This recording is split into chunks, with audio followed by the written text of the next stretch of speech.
Demək bura Füzuli rayonunun Qayıdış 3 qəsəbəsində də. Bu aparatı keçən almışdı məndən.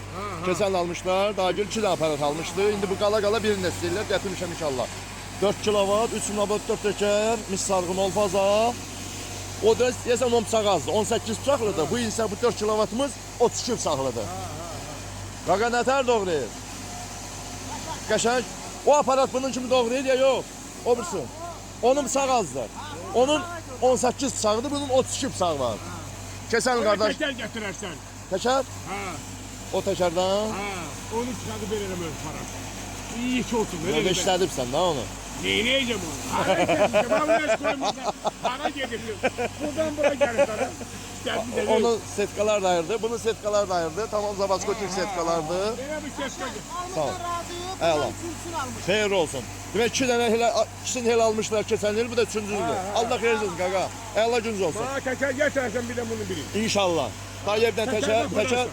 Yox onu da verirəm sana. Mən hel oğlanam. Yəni təkər gətirəcəm bundan, o təkər qalır səndə. Allah köməyin olsun. İş budur, keyfiyyət budur. Öpürəm. Sağ olun. Füzuli rayonunun Qayıdış 3 qəsəbəsidir. Əladır. Xeyir olsun. Qəşəng gününüz olsun. Süper. Xeyir olsun. Sağ ol.